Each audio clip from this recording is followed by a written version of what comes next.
Good morning to all of you. कैसे हैं आप सभी? मैं विजय कुमार शर्मा और आज मैं आपके लिए लेकर आया हूं पार्ट सेकंड। मैं आज बात करूंगा फेलेसी पर, पार्ट सेकंड में फेलेसी ऑफ डिवीजन पर, फेलेसी ऑफ कंपोजिशन पर, फेलेसी ऑफ इक्विवोकेशन पर।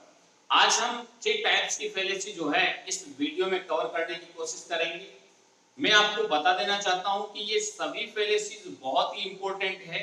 यदि हम रीट के एग्जाम के पॉइंट ऑफ व्यू से हम लोग देखते हैं तो आपको पूरा फोकस रखना है, आपको पूरा कंसंट्रेशन बनाकर रखना है यदि आप चाहते हैं कि आपका फेलेसी का क्वेश्चन बिल्कुल करेक्ट हो। तो पार्ट फर्स्ट में मैंने जो है फेलेसी ऑफ हैस्टी जनरलाइजेशन को कंप्लीट करने की कोशिश की थी। इसके बाद में पार्ट सेकंड में जो है fallacy of division, fallacy of composition, fallacy of equivocation को कंप्लीट करने की कोशिश करूंगा। तो चलिए देखते हैं, हम बात करते हैं फेलेसी ऑफ डिवीजन। ध्यान से समझना है, फेलेसी ऑफ डिवीजन को समझना है अपने को। तो मैंने यहां पर लिखा है fallacy of division. Fallacy of division पर हम बात करते समय मैं आपको बता दूं कि assuming that what is true for the whole must also be true for the parts। यहां हम दो चीजें अंडरलाइन करेंगे। एक हम अंडरलाइन करेंगे होल, इसको होल नहीं बोलते, इसको बोलते हैं हम लोग होल, ठीक है, होल। और एक हम अंडरलाइन करेंगे या हम इसको जो है बॉक्स में करने की कोशिश करेंगे पार्ट्स। ये दो चीजों पर हमें ध्यान देना है।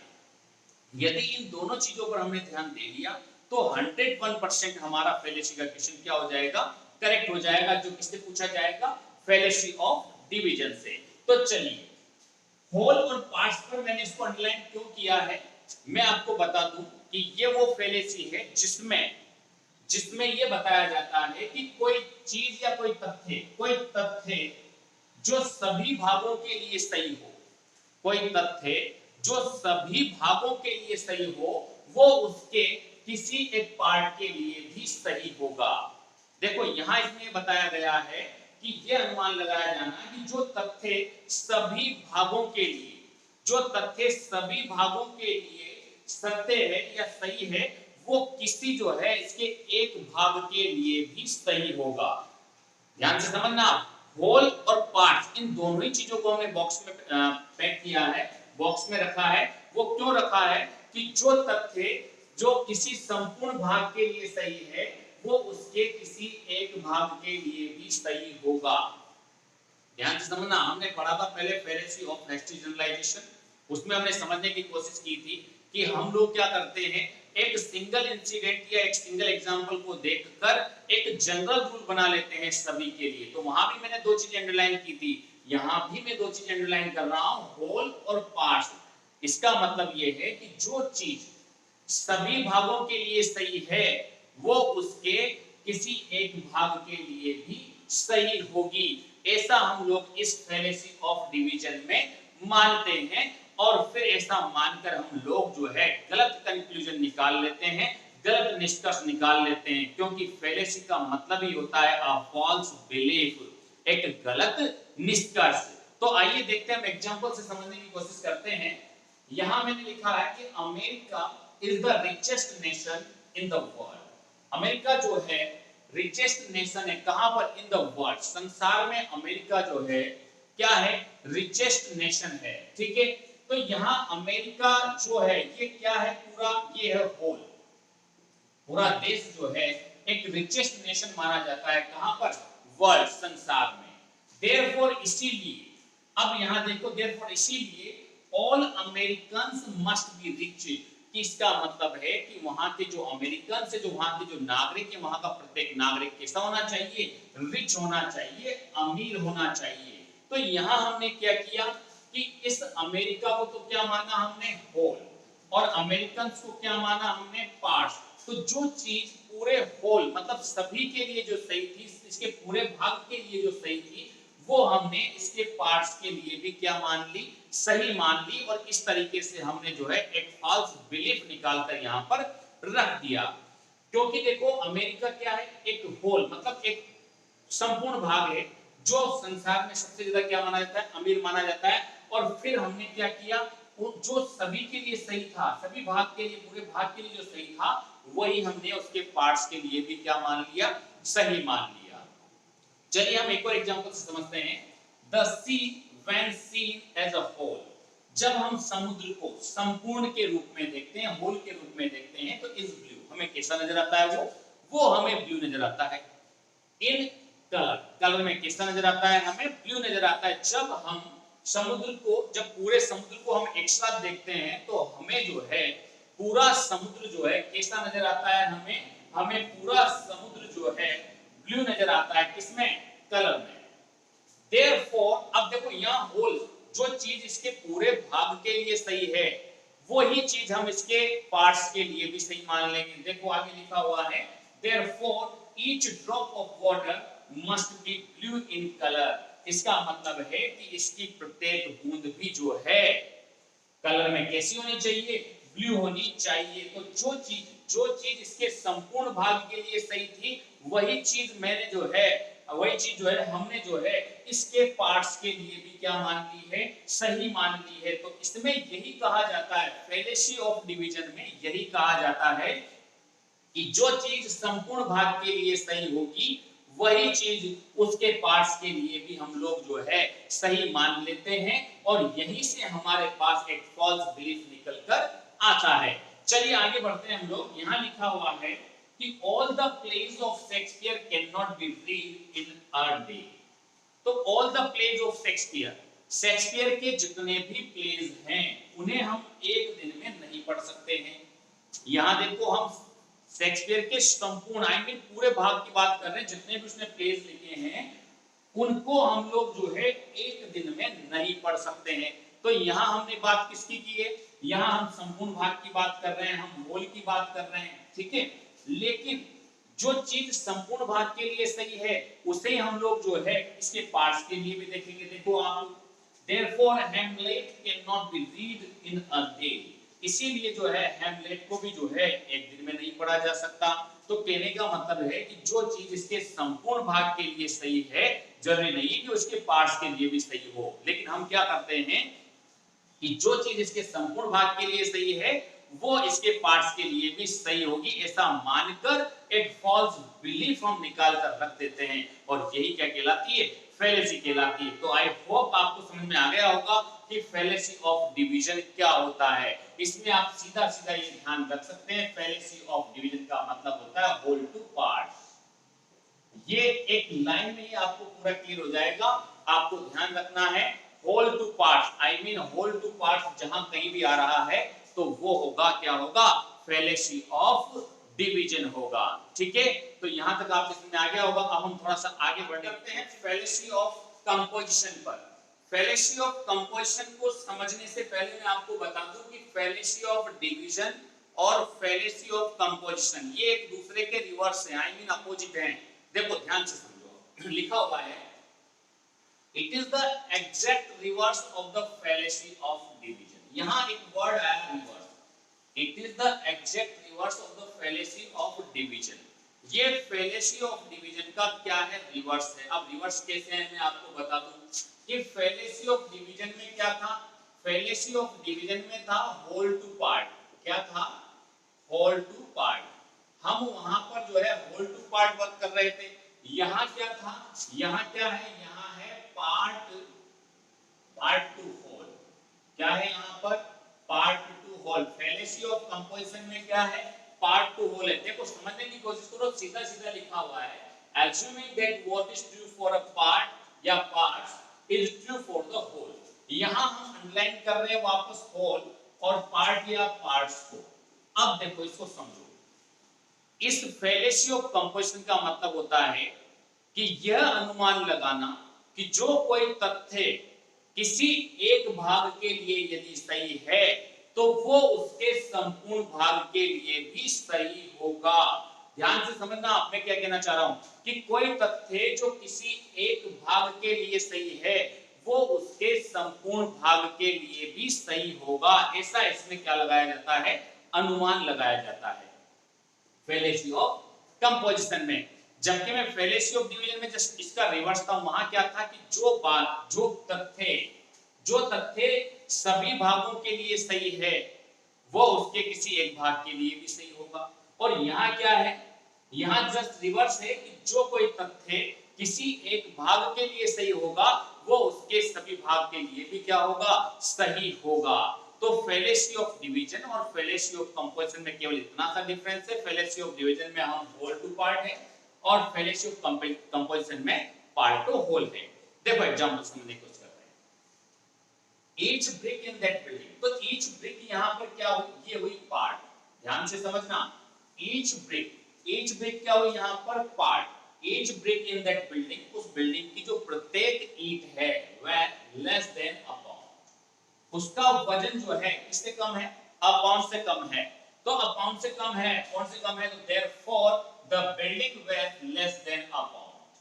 तो कहने का मतलब है यहां इस बिल्डिंग जो उसका संपूर्ण भाग है, उस संपूर्ण भाग का वजन भी जो है कितना बताया गया है, अ पाउंड के बराबर बताया गया, उससे कम बताया गया है। तो कहने का मतलब यही हुआ कि जो पार्ट के लिए जो तथ्य सही है वो इसके संपूर्ण भाग के लिए भी सही होगा।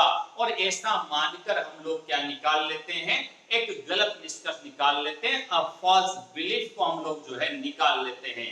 तो बात आपके समझ में आई होगी। चलो एक और एग्जांपल समझने की कोशिश करें। All the parts of the machine are light, कि जो मशीन के जो सभी पार्ट्स हैं वो क्या है, बिल्कुल लाइट है। तो यहाँ पार्ट्स की बात हो रही है कि जो पार्ट्स है मशीन के वो सभी क्या है, हल्के हैं, लाइट हैं। Therefore the machine must be very light। अब यहाँ कहा गया है कि इसलिए मशीन भी कैसी होगी, बिल्कुल हल्की होगी। तो मैंने ये कहा है आपसे फेलेसी ऑफ कंपोजिशन में केवल एक ही बात चलती है, वो ये है कि जो तथ्य उसके किसी भाग के लिए या पार्ट के लिए सही है वो उसके संपूर्ण भाग के लिए भी क्या होगा, सही होगा। तो फेलेसी ऑफ कंपोजिशन में हमें ये ध्यान देना है कि हमें ये अनुमान लगाते हैं इसके अंदर कि जो तथ्य उसके किसी एक भाग के लिए सही है तो वो उसके किसी संपूर्ण भाग के लिए भी क्या होगा, सही होगा। चलिए और देखते हैं हम लोग। A member of a team plays well, team का जो मेंबर है, मेंबर क्या हो गया बताइए, यहां मेंबर का मतलब हो गया पार्ट। तो जो टीम का जो टीम का जो एक मेंबर है बहुत अच्छे तरीके से खेलता है, therefore the whole team plays well, इसलिए जो है पूरी टीम जो है अच्छे तरीके से खेलेगी। तो कहने का मतलब ये पार्ट है और ये क्या है, होल है। तो मैंने आपसे क्या कहा है कि जो तथ्य किसी एक भाग के लिए सही, जो तथ्य किसी एक पार्ट के लिए या भाग के लिए सही है वो उसके किसी संपूर्ण भाग के लिए भी सही होगा। तो इस तरीके से जो है हम लोगों ने फेलेसी ऑफ कंपोजिशन को कवर करने की कोशिश की है। चलिए आगे बढ़ते हैं हम लोग। अब बात करेंगे हम इसके बाद फेलेसी ऑफ इक्विवोकेशन। चलिए हम बात करते हैं फेलेसी ऑफ इक्विवोकेशन की। फेलेसी ऑफ इक्विवोकेशन समझना बहुत आसान है, जैसे हमने बाकी फेलेसीज पढ़ी है बिल्कुल वैसे का वैसा ही मामला इसका, ऐसी कोई डिफिकल्टी नहीं है। इनको हम आसानी से जो है आइडेंटिफाई कर सकते हैं, कहीं से कहीं तक कोई प्रॉब्लम नहीं है। चलिए फेलेसी ऑफ इक्विवोकेशन की बात करते हैं। तो देखो इसमें मैं सीधा सीधा बता दूं, the fallacy occur when different meaning of a word. ध्यान से समझना, जो जो चीज अंडरलाइन कर रहा हूं, जो जो चीज मैं अंडरलाइन कर रहा हूं, ये सारी की सारी चीजें, ये सारी की सारी चीजें आपको जो है आइडेंटिफाई करने में आपकी हेल्प करेगी। तो देखो मैंने एक तो यहां पर अंडरलाइन किया, बॉक्स में बंद किया इसको, अ वर्ड, और एक में कर रहा हूं डिफरेंट मीनिंग। इन्हीं से जो है इसके आंसर्स निकल कर आ जाएंगे। देखो मैंने एक तो अ वर्ड और एक डिफरेंट मीनिंग, तो कहने का मतलब ये है कि एक ही शब्द के दो अलग अलग मीनिंग के रूप में यदि हम उन्हें यूज करके और जो निष्कर्ष निकालेंगे वो कहलाएगा फेलेसी ऑफ इक्विवोकेशन। क्या कहलाएगा, फेलेसी ऑफ इक्विवोकेशन कहलाएगा।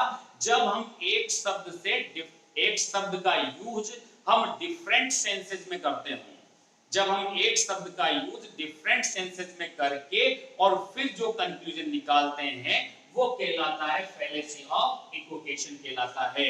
और आप जानते हैं कि जब हम एक शब्द का डबल सेंसेस में यदि यूज करेंगे तो वहां फिर उसके बाद हम कंक्लूजन निकालेंगे तो वहां कुछ भी नहीं निकलेगा, केवल और केवल एक फॉल्स बिलीफ निकलेगा, एक फॉल्स बिलीफ निकल कर आएगा। तो देखते हैं हम एग्जांपल से समझते हैं। यहां लिखा हुआ है a pen is an enclosure for us. एक तो पेन ये यहां पर आया है और एवरी पेन, एक पेन ये यहां पर आया है। तो एक ही वर्ड है लेकिन का दोनों जगह अलग अलग मीनिंग है। देखो ध्यान से समझो, a pen is enclosure for a sheep. Pen क्या होता है? पेन जो है ये यहाँ पर जो है बाड़े के रूप में यूज किया गया है। बाड़ा होता है ना एक, मतलब भेड़ों का बाड़ा। तो बाड़ा जो है, तो a pen is enclosure for a sheep, कि जो पेन है ये भेड़ों के लिए क्या है? बाड़ा है। और यहाँ हम कहें कि every pen can be used to draw lines, और यहाँ पेन का यूज जो है कलम के रूप में यूज किया गया है। यहाँ तो बाड़े के रूप में और यहाँ किसके रूप में? कलम के रूप में यूज किया गया है। तो every pen can be used to draw lines, तो प्रत्येक पेन का यूज जो है लाइंस को ड्रॉ करने के लिए किया जाता है। अब इन दोनों शब्दों को, मतलब एक शब्द के डबल सेंसेस में यूज करके और फिर हम कंक्लूजन निकाल रहे हैं कि therefore every enclosure for ship can be used to draw lines. इसका मतलब ये हुआ कि जो एनक्लोजर है, जो बाड़ा है, जो पेन है, या हम यहाँ पर कहें तो हम यहाँ पर लिख सकते हैं every pen for ship can be used to draw lines. तो कहने का मतलब ये है कि जो प्रत्येक जो पेन है उसका यूज, जो पेड़ों के लिए जो पेन है, जो बाड़ा है, उसका यूज हम लोग जो है लाइंस खींचने के लिए भी कर सकते हैं। तो निकाल लिया ना हमने फॉल्स बिलीफ। तो मैंने आपसे यही तो कहा है कि हम लोग क्या करते हैं कि हम फॉल्स बिलीफ निकाल लेते हैं। किस तरीके से? एक ही वर्ड के डबल सेंसेस में यूज करके हम क्या निकाल लेते हैं? फॉल्स बिलीफ निकाल लेते हैं। और फॉल्स बिलीफ निकालने के बाद जो निकल कर आता है वही क्या है? फेलेसी। चलिए इसको समझने की कोशिश करें। All trees have barks. Barks का मतलब होता है छाल। सभी पेड़ों में क्या होती है? छाल होती है। एवरी डॉग बार्क्स, और प्रत्येक कुत्ता जो है क्या करता है? भौंकता है। तो यहाँ बार्क्स है, यहाँ बार्क्स है, लेकिन वर्ड तो एक ही है, लेकिन इनके मीनिंग क्या है? अलग अलग है। बार्क्स का मतलब छाल और बार्क्स का मतलब भौंकना। तो यहाँ पर एक ही वर्ड के डबल सेंसेस दिए हुए हैं और फिर कंक्लूजन निकालते हैं हम therefore every dog is a tree। इसीलिए प्रत्येक कुत्ता ही क्या है? एक पेड़ है। तो यहां हमने क्या निकाला? वही फॉल्स बिलीफ निकाल लिया, गलत निष्कर्ष निकाल लिया। तो जब भी आप फेलेसी ऑफ इक्विवोकेशन को आइडेंटिफाई करेंगे तो आपको ध्यान देना है, ये समझना है कि यदि एक ही वर्ड का यूज डबल सेंसेस में किया गया है तो कहने का मतलब है वहां क्या होगा? फेलेसी ऑफ इक्विवोकेशन होगा। चलिए एक और समझने की कोशिश करें। Taxes are true headache. Taxes क्या है? हेडेक, सिर दर्द है। तो यहाँ सिर दर्द का मतलब है परेशानी। क्या है यहाँ पर? टैक्सेस क्या है? एक परेशानी है। Pain killers will make a headache go away. और जो पेन किलर्स होती है वो सिर दर्द को क्या कर देती है? सिर दर्द में आराम कर देती है, उसको दूर कर देती है। तो ये जो हेडेक है ये सिर दर्द है, ये हेडेक है जो परेशानी है।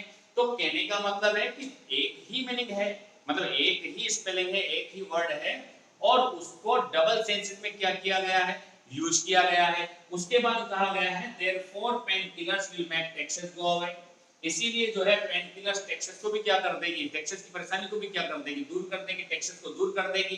तो इसमें क्या है? फेलेसी ऑफ इक्विवोकेशन में इसमें यही है कि हम लोग क्या करते हैं कि एक वर्ड, एक शब्द के double meaning, I mean double senses में यूज करते हैं और उसके बाद जब निष्कर्ष निकालते हैं तो आप जानते हैं वो गलत ही निकलता है। और फेलेसी का मतलब ही क्या होता है? अ फॉल्स बिलीफ होता है। तो मेरा आपसे यही कहना है कि आप इन फेलेसीज को बड़े ध्यान से पढ़ें, क्योंकि इस बार भी एग्जाम में ये फेलेसी पूछी जा सकती है, फेलेसीज पूछी जा सकती है, कोई सी भी फेलेसी पूछी जा सकती है। इसीलिए हमें सभी फेलेसीज पर जो है, सभी फेलेसीज को कवर करना है, उनको अच्छे तरीके से हमें पढ़ना है और उसको हमें अच्छे तरीके से समझना है। तो चलिए आज हम इतना ही कवर कर पाएंगे। नेक्स्ट वीडियो पार्ट 3 में मैं और भी फेलेसीज लेकर आऊंगा।